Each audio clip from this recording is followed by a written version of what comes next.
have been looking at Anattalakkhana Sutta,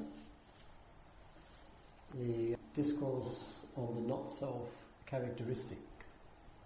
There are three universal characteristics: anicca, dukkha, anatta.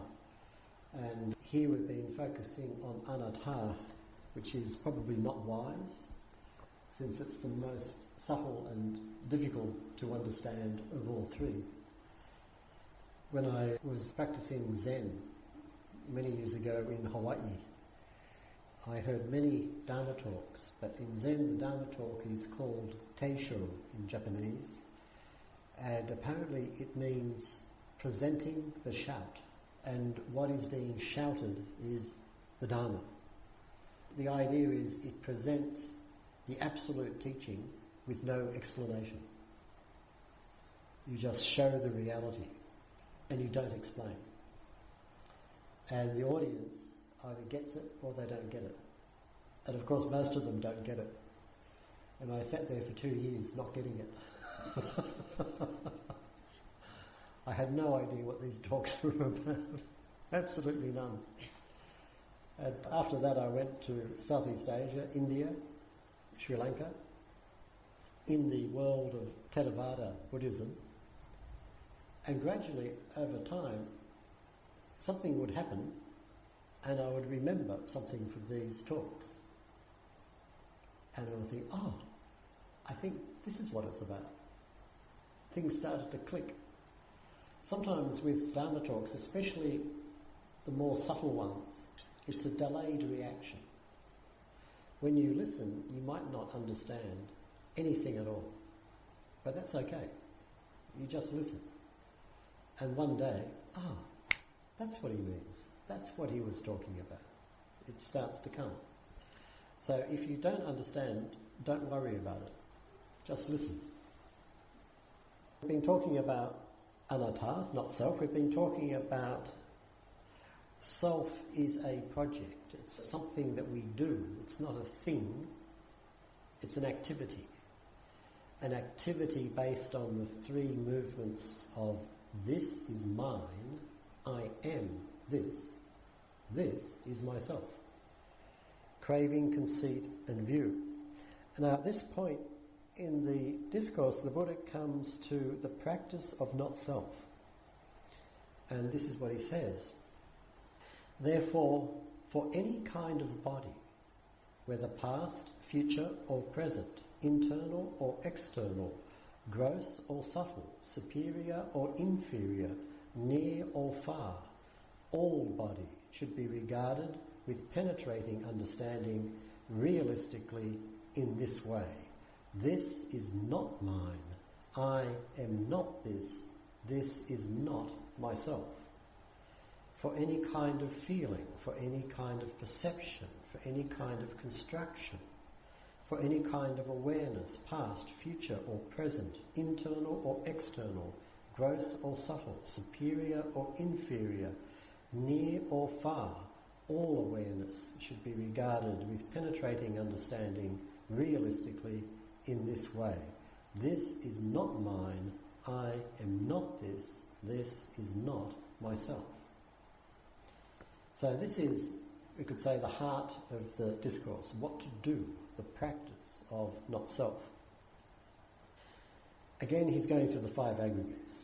We talked about the five aggregates as five categories of experience, the aspects of human experience that we hold on to create a self, the aspects of experience that we find most attractive, in the deep sense of, I can't let this go. So, for example, our deepest pain is attractive because it comes up and the awareness goes shoop right there and holds on to it. Because in it, I know who I am. I have the certainty of identity. And this is deeply, deeply comforting. We like to know who we are and what we are. And we use our experience to construct this sense of certainty. This explains the attractiveness of despair if I go into despair, what's attractive about it is absolute certainty. I know this is what's happening and this is who I am. And there's a deep attraction to that. Anger has a similar attractive quality. When I'm angry, I know who I am. I know what right is, I know what wrong is, and I'm energized by this power, and the self is very strong. This is the five aggregates represent those aspects of experience that we hold on to create a sense of self and define ourselves. This is who I am. This is what the world is. This is who you are. And we have that sense of certainty. The Buddha is saying, whatever aspect of experience we have, we switch the relationship. This is not mine. I am not this. This is not myself. Now again, you notice it's specific. This is not mine. He's not making general philosophical statements. He's not saying we walk around thinking, not self, anatta. It's all one. The cosmos is empty. It's this pain is not mine. This thought is not mine. It does not belong to me. This spoonful of chicken and rice is not mine. It's not me. It's very specific, and this makes it into an ongoing practice. This.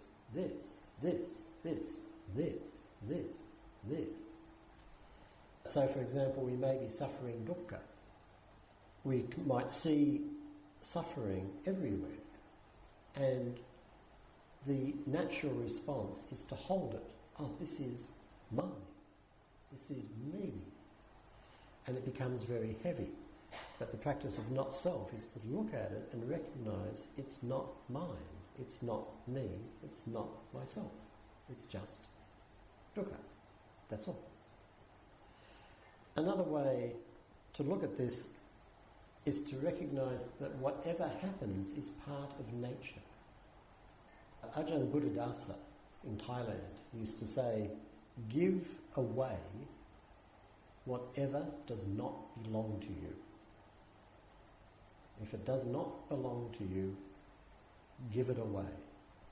And of course, what is it that does not belong to us? Everything.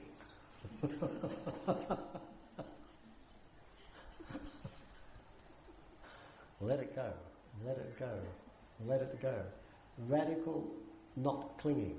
When I was a monk in Thailand, a friend of mine, I spent some time at Wat Suan Mok, a whole number of visits over a number of years. And a friend of mine who was also a monk spent some time there, and so I missed this particular incident, but he told me about it later on. Ajahn Buddhadasa was giving one of his talks about not clinging, and he started to go into a list of things of don't cling to. Don't cling to possessions, or don't cling to this. Don't make a prison out of your car. If you cling to something, it becomes a prison. You spent all this money on a car, and you've turned it into a prison. Why would you do that? Don't turn it into a prison. Let go of it. And he's working his way up. Now, Ajahn Buddhadasa was a lifelong bhikkhu, lifelong monk. He was born early 20th century, and of course at the time it was the normal custom for a young man after finishing school, before getting on with the serious business of life, of getting married and taking over the family business, to ordain for a few months.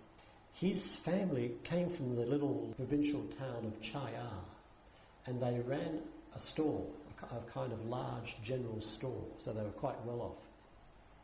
And there were two brothers. Buddhadasa was the younger brother. Now, of course, the older brother does everything first. So the older brother would ordain first and then get out, and it was time for the older brother to ordain. And Buddhadasa said, look, could you let me do it first? just as a favour, I'd really like to get in there. Could you just let me go first? And then you can do your turn. And the brother said, okay, you go first. So Buddhadasa ordained, and of course once he was in, he refused to come out. So his poor brother was left running the store quite literally.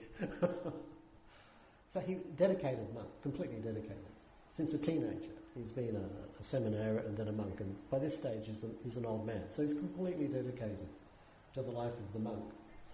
In the audience were a number of visiting young Western monks, very junior, very full of enthusiasm. And Ajahn Buddhadasa is giving this talk on not clinging, letting go.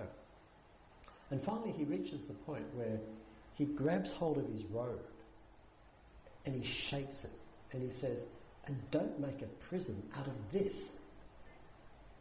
And this really hit the monks. It's like, poor.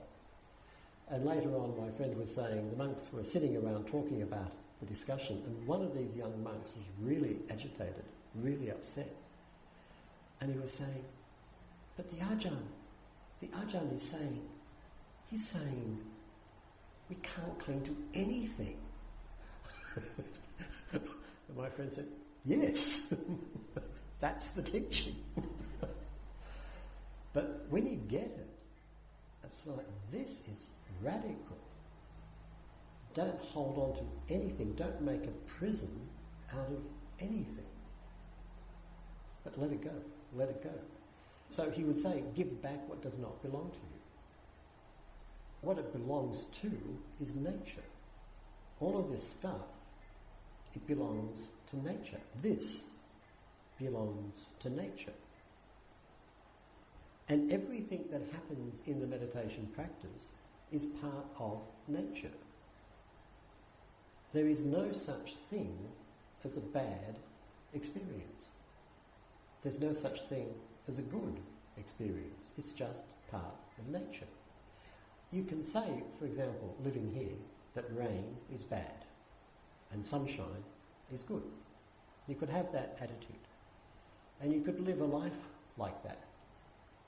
And you'd be miserable a lot of the time. Or you could have the attitude, sunshine is good and rain is bad. And you could live that way, but you'd be miserable most of the time. But if you recognise that rain is rain, sunshine is sunshine. Sometimes it's wet, sometimes it's dry.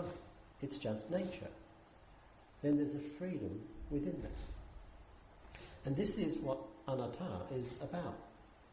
For example, meditators are seeing impermanence. You might see impermanence very clearly. When we see impermanence, we recognise things are flowing, experience flows. Every time we cling, it's like we step into the stream and build a dam. Stop flowing. Stop right here. But the problem is the pressure builds up, the water level rises. We have to keep building and building and building. But sooner or later the dam bursts anyway, because we can't stop the flow. The practice of anatta is recognising this fact and just letting it go, and moving on to the next. Let this one go, move on to the next one. What the Buddha does is he takes everything away. In this discourse, not mine, not. The whole teaching is about not. But what about this? Not. But this? Not. Can I keep this? Not. But not. Not. Cut. And he doesn't present anything to fill its place. He's not saying, okay, it's not this, but it is that. He's just saying, not. Cut. This is the radical nature of the teaching. So it's like there's nothing left, which is scary. This is part of the dukkha that comes. Sometimes the first glimpse of anatta is often accompanied by fear. There's nothing there. You want me to step into this black hole. And of course, that's exactly what the Buddha is saying. He's saying, take a step into that black hole. There is guaranteed, absolutely guaranteed, nothing there. So step right into it. So we do, eventually, when we're ready. The foot goes down, and suddenly there's something there. Just enough to hold that foot, because things are arising all of the time. This is part of impermanence. Things are ceasing all of the time. Whatever we hold on to, it's gone. We hold on to something else, gone. We hold on to something else, gone. But just as things cease, so they arise. So we step out into the black hole and suddenly there's something there. It's a miracle. But in front is the black hole.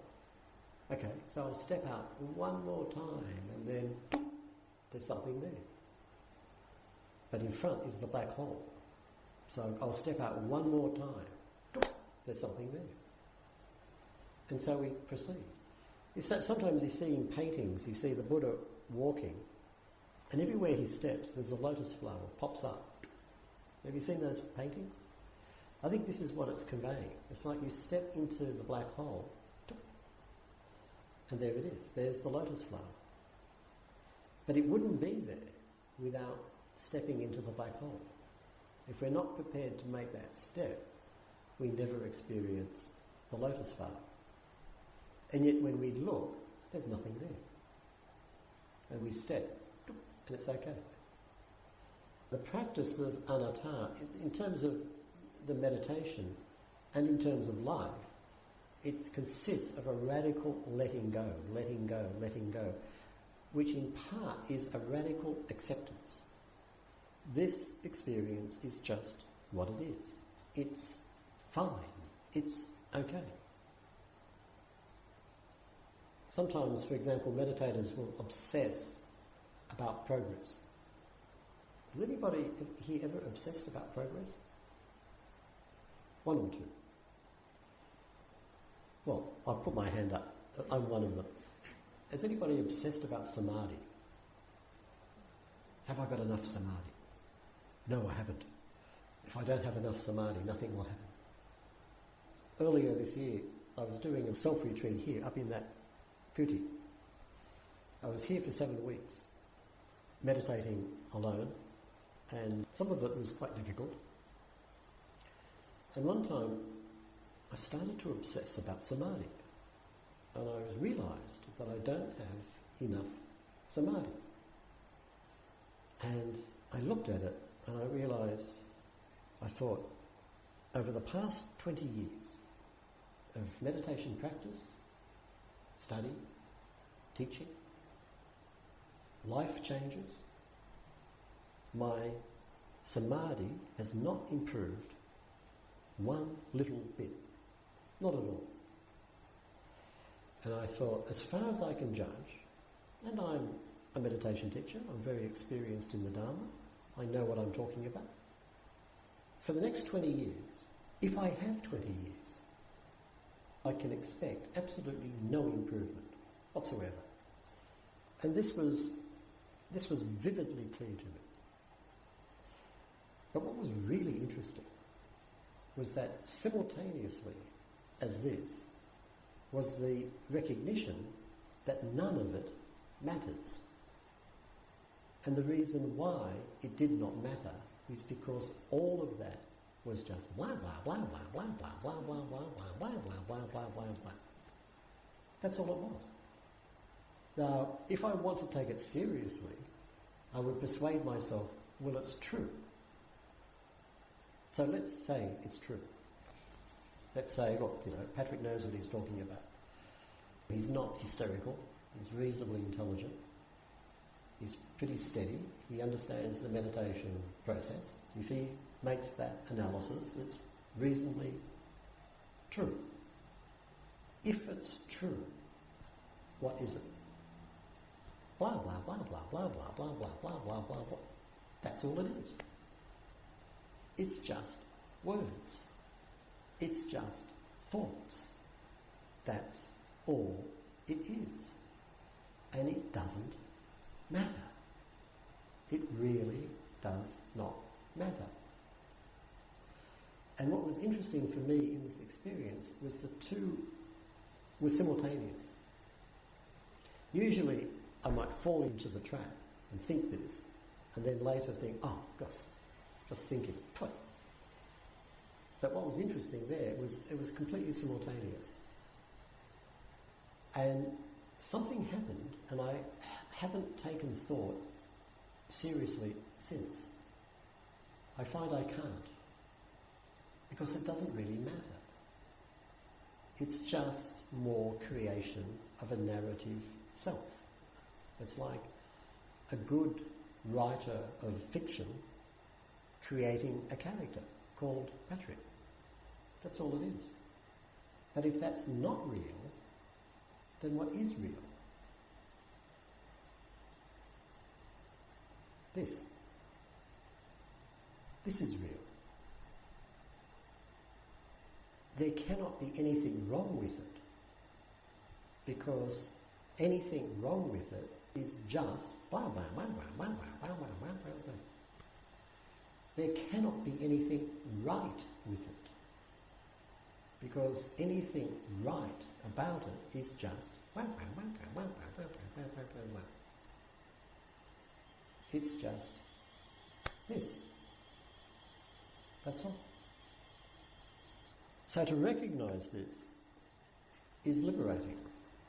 There's a freedom within it.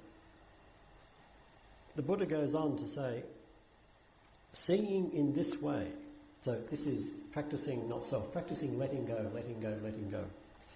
Seeing in this way, the trained, cultivated student is disenchanted with body, disenchanted with feeling, disenchanted with perception, disenchanted with constructions, disenchanted with awareness.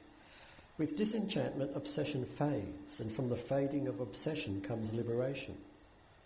With liberation comes the understanding of liberation, along with the knowledge birth is exhausted, the highest life is fulfilled, what should be done is done, there is no more becoming. He's describing the whole process of the maturing of the understanding of not self. And the turning point is what he calls nibbida. Nibbida is very important. Unfortunately, in the early English translations, it was very badly mistranslated as disgust. So it would be the mature, cultivated student is disgusted with the body, etc. Terrible mistranslation. Disenchantment is a much better translation. Nibbida is a compound word. It comes from the root vid, to experience, to know, to discover, to find out. From the same root comes Veda, knowledge. It comes Vedana, feeling. So you have the root vid, to experience, to find, and the prefix nir, N-I-R, which means out. Nibbida is a finding out. It's a discovery. We discover something that we had not realised before. Enchantment, the opposite of disenchantment, is enchantment. And enchantment is always associated with delusion. A classic example of enchantment and the delusion associated with enchantment is romantic love. You're young, full of hormones, you meet someone and bingo, you've just met the perfect person. Just wonderful. Everything that they do is just fantastic. Fantastic, just superb. I must get together with this person. We shall live the rest of our lives together and we shall always be happy. Always. We fall in love with the perfect person. We get together and one day we wake up in the morning and we think, who is this person? Or the classic complaint, you're not the person I married. To which, if you're one of these really irritating people, a Buddhist, you would say, of course not. Haven't you heard of impermanence?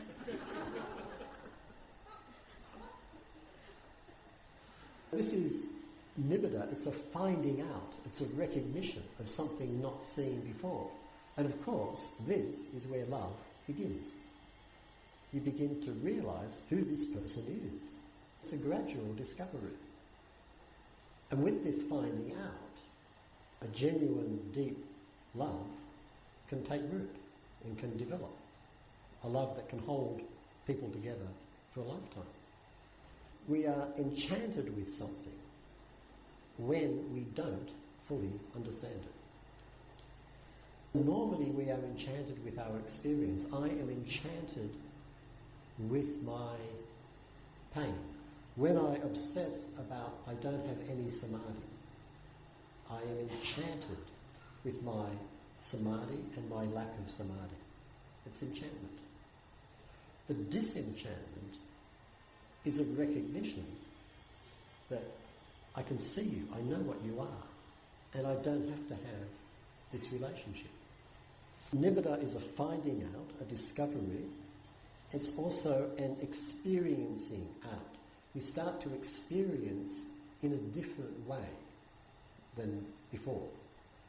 When we discover what is going on, our relationship to the world changes, and we find ourselves actually in a new world that we had not imagined before. In the tradition, the classical examples of nibbida, disenchantment, would be, first of all, the Buddha, before he was the Buddha, young Siddhartha, the young aristocrat, growing up as a privileged young man, and suddenly, in the midst of his privilege, he sees dukkha, and he's completely disenchanted with the life that he's been leading. And the power of this disenchantment sends him out into the forest. Another example would be later when he's practicing austerities, and he suddenly sees that the austerities are not working. This whole way of practice is not working. And again, it's a disenchantment, it's a turning around, a recognition of something quite new, and a different way of experiencing the world, and it sends him off in another direction. Nibbida is important as we become disenchanted with ourselves. We become disenchanted with the work it takes to convince myself of how important I am and how important this thought is or this emotion is. Nibbida is both cognitive and affective. It's both of the head and the heart. It's of the heart, it's affective, because the heart is moved to say, enough. I've had enough of this. I don't want any more. So, for example, obsessive thinking. I'm caught up in obsessive thinking, and I think the same thing again and again and again and again and again and again. And I want to know, when will I stop? When will this finish? And the answer is, it will stop as soon as I want it to stop. It will stop as soon as I am fed up with it. And if I say this to a meditation student, they'll say, but I'm already fed up with it. I don't want it. And it still keeps coming. And I say, you still want it. It's still feeding something. It's feeding the self. But there comes a point where we look at this and we think, I really have had enough. And at that point, it stops. This sense of having had enough. And then nibbida is also cognitive. As a result, there's a finding out, there's an understanding that arises because of that. So I let go of something that's been bugging me, something that's been obsessing me. Finally, I actually do let go of it. And everything is different now. I see the world quite differently. I see myself quite differently. When it's a profound letting go, I recognise I cannot go back to what it was before. The world is different now. Nibbida is also affective of the heart, because what previously seemed desirable now is not. People often want to know about progress. How can I tell if I'm making progress? And usually people think of, well, can I sit for half an hour or 1 hour or 1.5 hours or 2 hours or whatever, so you can measure progress like that. I think a much better way to measure progress is ask yourself, what do I desire these days? And has it changed over the past 5 years? Have my desires changed? There's a real truth in desire. When I want, I just want. I may think that I shouldn't want that, but I want it. I may not even want to want that, but I still want it. There's this real basic truth in desire. When Nibbida does its work, we discover actually we don't desire what we used to desire.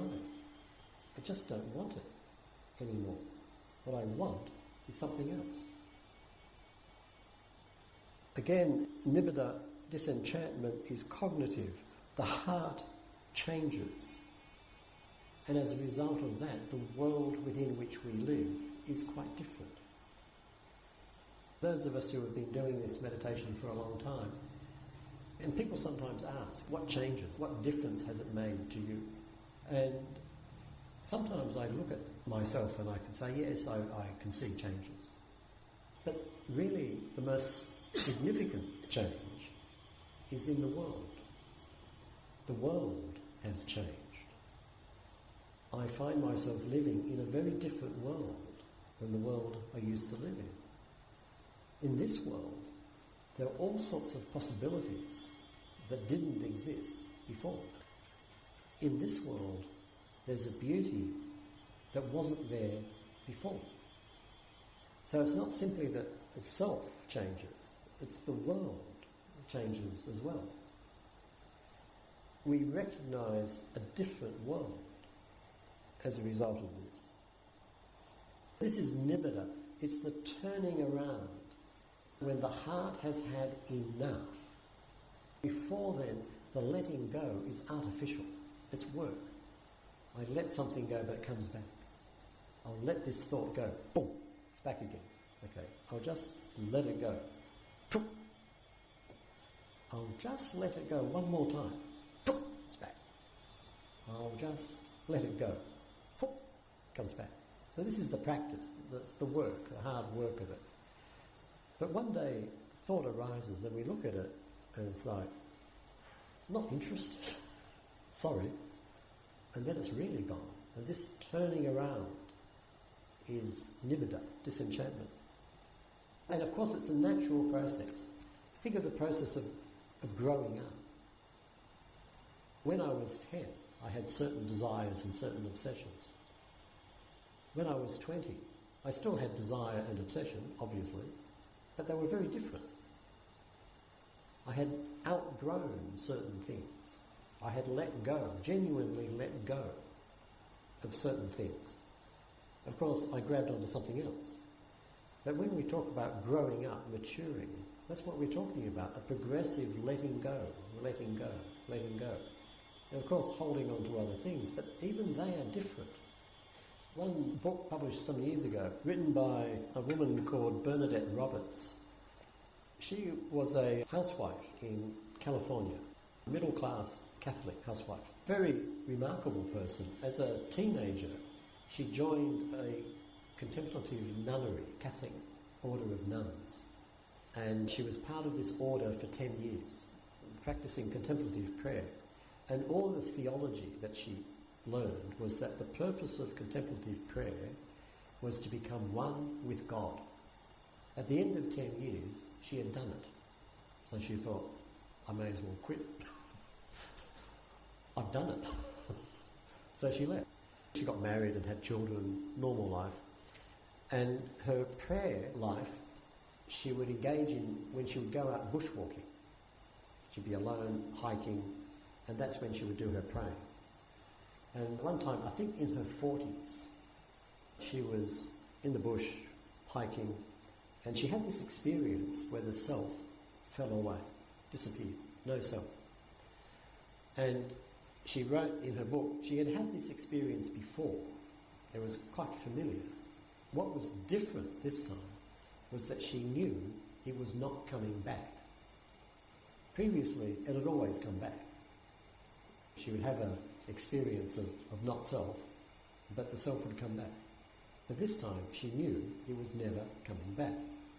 And that meant she had to figure out how to live without it. She found it quite difficult because her husband didn't understand any of this, and the children didn't understand anything, and her friends didn't understand anything. And so she went looking for someone she could talk to. She went back to her Catholic spiritual advisors, and she went to one particular Catholic priest, and she explained what had happened to her. And he said, "What you have just told me is theologically impossible." He was no help. She went to a famous Zen master. This is California. Everything's in California. Goes to a famous Zen master. Explains. And he's looking at her. Who is this woman? She's not a Buddhist. She doesn't practice Zazen. And just couldn't deal with it. Didn't want to know. He was no help. So she had no one to communicate this to. And she was feeling more and more isolated. She had a friend who lived down the street, a much older woman. Finally, one day, they're going for a walk, and she starts to tell this friend, thinking, I've got to tell someone. She's not going to understand, but she's a friend and I'll tell her. And the friend's listening and saying, oh yeah, that's right. Yeah. And Bernadette says, do you know what I'm talking about? And she says, of course. And Bernadette says, but how? I didn't know you did contemplative prayer. And she says, I don't even know what it is. But look, I'm old. When you get old, you have to let go. You let go of your children because they leave. You let go of your husband because he dies. You let go of your job because you retire. You let go of your friends because they start to die off and you haven't got the energy to go and see them anyway. You let go of your social role because everybody looks at you, becoming visible, you're just an old lady, obviously stupid. You let go of your health because your body's falling apart. You let go of your money because you can't make any money, you're just living on your savings. It all just goes. And one day, it's just, everything is just gone. So this woman had attained the mature state of not self without ever having done any meditation practice whatsoever. For her, it was just natural life. She thought it was just growing old. It just happened. She just did it. It's important to realise this is natural process. This is not something that you have to be mystically favoured. It's not that Buddha is going to look down and think, oh look, she's been sitting on that cushion working really hard and she's earned. I've checked the merit book, she's got enough merit, so I'll go down there and I'll go, thump, there you are. Anatta, zing. It's not like that. It's just natural process. It's like eventually we notice what has always been here. But we actually notice it. And we stop pretending that it's not here. The Buddha goes on to say, with disenchantment, obsession fades, and from the fading of obsession comes liberation. I think this is fairly obvious. The more we let go, the less obsessive we are, and then comes liberation. Now, the word liberation here is vimutti, and it comes from the same root as the Sanskrit word moksha. This idea of liberation is across the yoga traditions in India, and moksha refers to, it can be translated as release, in the sense that if you're practicing archery, you draw the bow back and the bow and the string are incredibly tense, and then when you fire the arrow, you release it, and the arrow goes. This release is moksha. And so here, this is probably what the Buddha is getting at, this sudden sense of release. Oh. So you get this sudden, sometimes very strong, sometimes quite subtle. One person said it's like you put down a burden. You're carrying something heavy, you just put it down. Oh. This is release, liberation. Now this is a temporary experience. With liberation comes the understanding of liberation. This is looking at the experience and recognising what is going on. It's not just liberation, not just release, but understanding it as well. This is what's happening. With liberation comes the understanding of liberation as well as the knowledge. Birth is exhausted, the highest life is fulfilled, what should be done is done, there is no more becoming. Now here the Buddha is talking about full awakening, arahant. But you notice the sense of finality, finish, that's it, it's over, done. Actually, I forgot to say one bit. With disenchantment, obsession fades. Obsession, viraga. And again, this is just the natural process of maturity. When people talk about detachment, sometimes people interpret that as meaning we stop feeling. Someone who is detached must be someone who is indifferent, doesn't care. But it's not that at all. I think I gave the example before. To me it's like if you watch a really good drama on TV. A good drama, good quality drama. So you get this story going, get a good script, good actors. You get this story unfolding and you get emotionally drawn into this drama. So when the heroine and the hero fall in love, you feel love. And when the lovers are tragically parted, you feel sorrow. When the bad guys do evil things, you feel angry. When the good guy comes and draws the sword and carves up the bad guys, you feel elated. And when the good guy dies at the last episode, you feel cheated. I watch Korean dramas. It's completely different from American dramas. In American dramas, the good guys triumph, but in Korean dramas, you never know what's going to happen.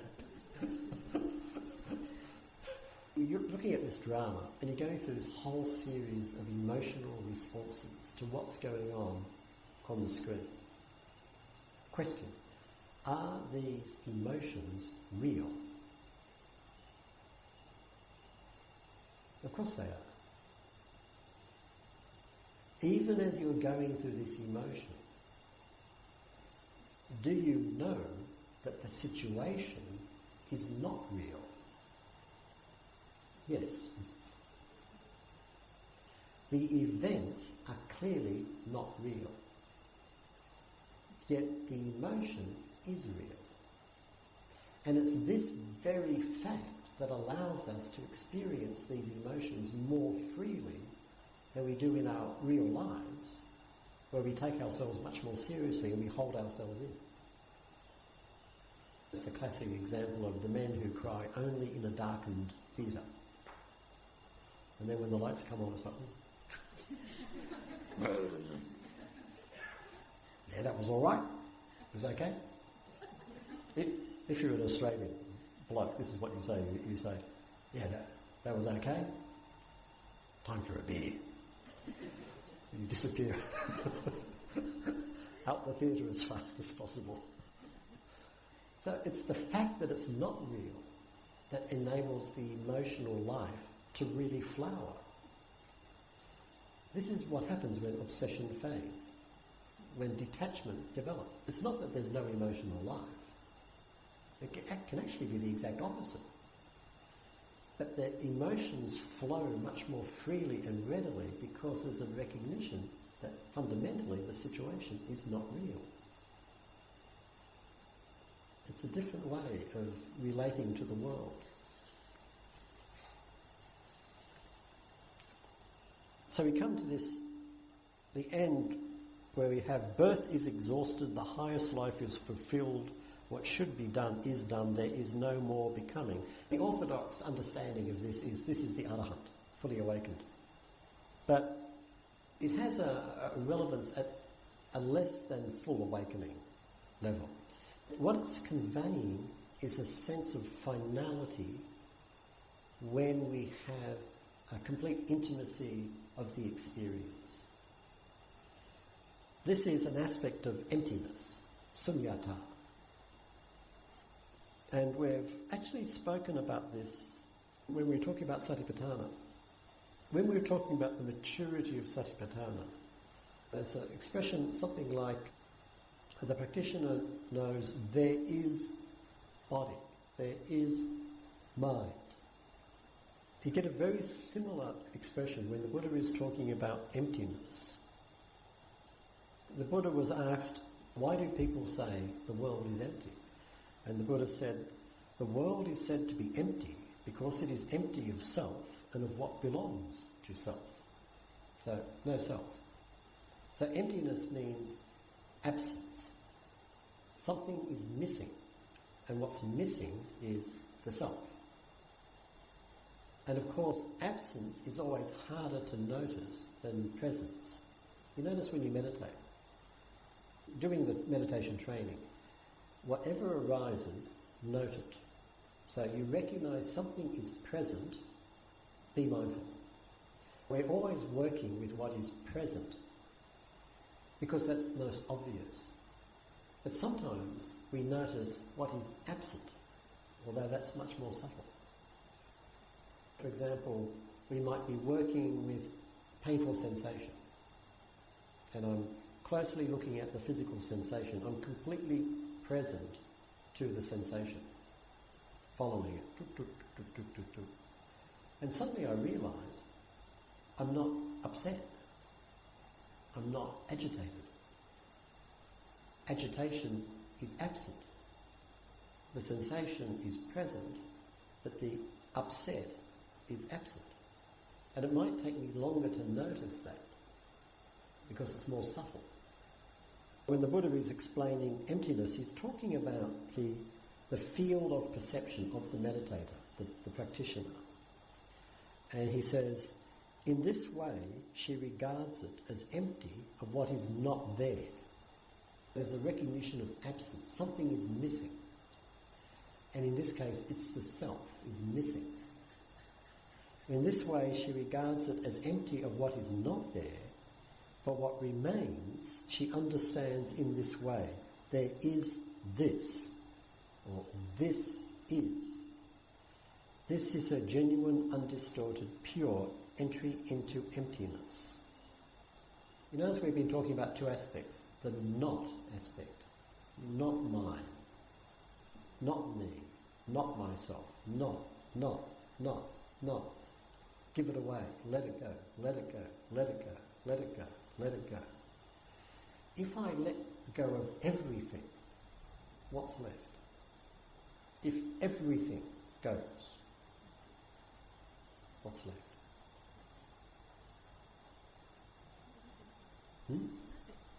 Nothing. Concept. Just a concept. Just an idea. Nothing. We let go of everything.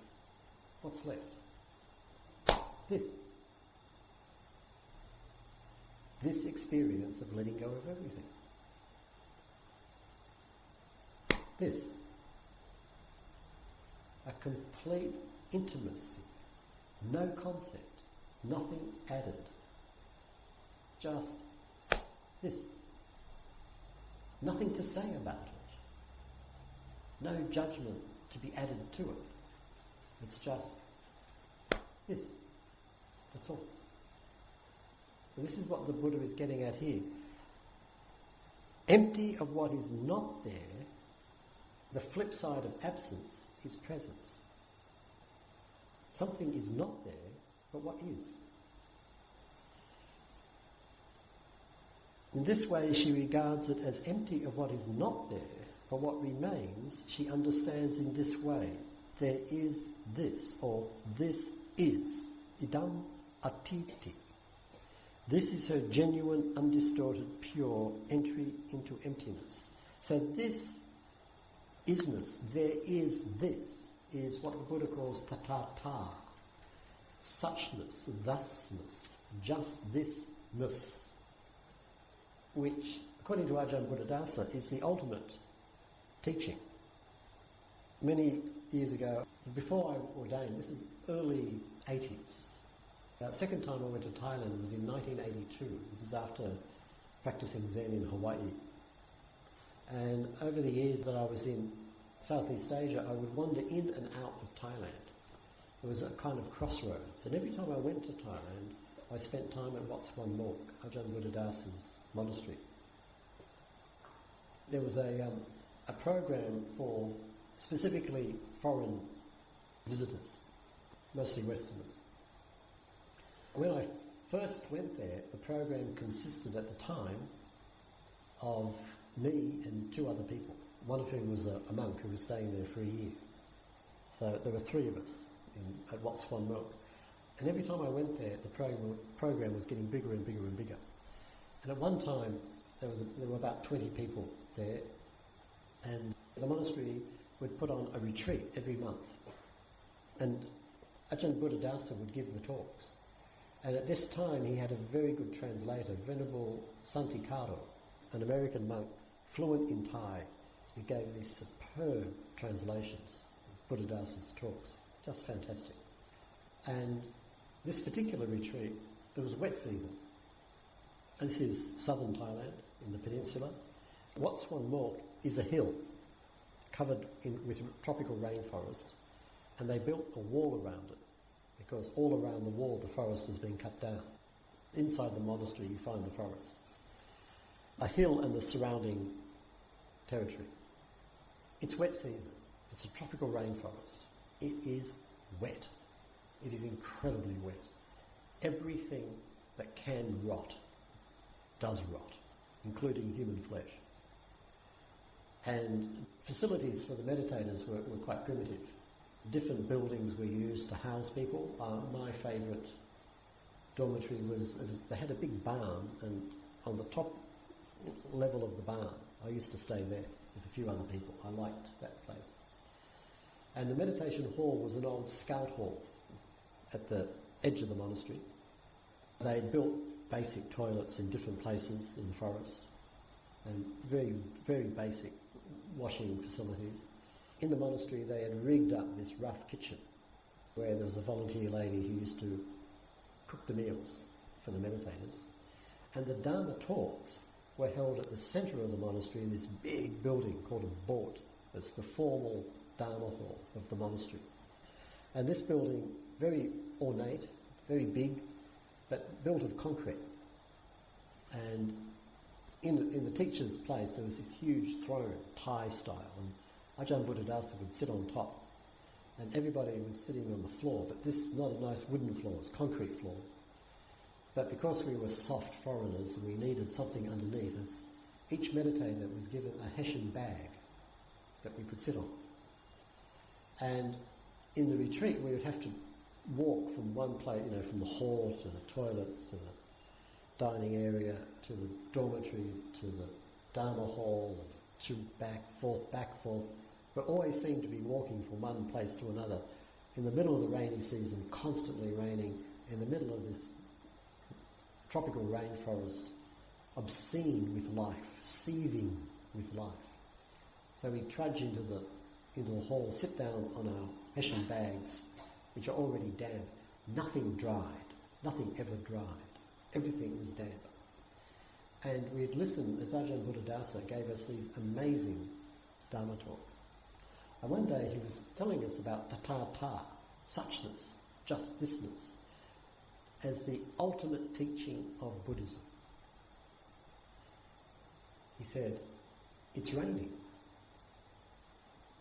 And you think the rain is bad, because there you are, trudging around, always wet, never dry. On the other side of this hill, there are farmers who are dancing for joy in their fields because of this rain, because they will be able to feed their families for another year. They think the rain is good.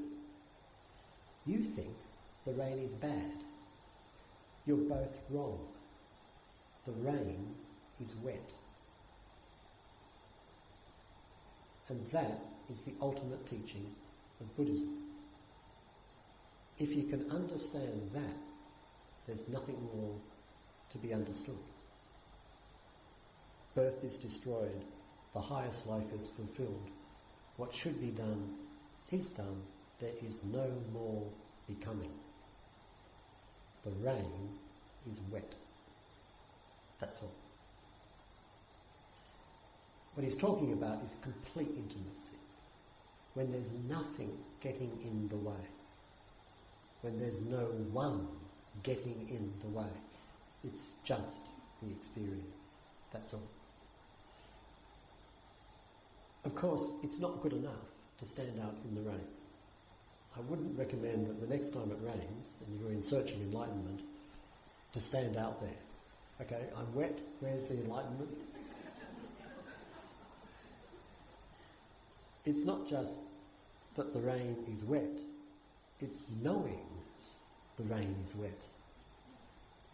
It's not just wet, it's wet, wise, liberated. It's a relationship to the rain, a relationship to wet, a relationship to dry, a relationship to good, to bad. It's just this, that's all. Nothing else, just this. This is the ultimate teaching. If anybody asks you, what is Buddha's ultimate teaching? You just tell them, the rain is wet. And you look very wise and you walk away. Don't stay for any questions. So the discourse ends. This is what the Blessed One said. And the group of 5 bhikkhus rejoiced in the Blessed One's words. And as he spoke, the minds of the group of 5 bhikkhus were fully liberated from the taints. Then there were 6 arahants in the world. So this discourse brings all of the students from the first stage of awakening to full awakening. So you can see the role of anatta, the role of not-self. It's the maturing of the practice. It's what takes us all the way to full awakening. And it boils down to a radical simplicity and a radical acceptance. One way of looking at it is, whatever is happening is what should be happening. Don't look for anything else, but just be intimate with what is here.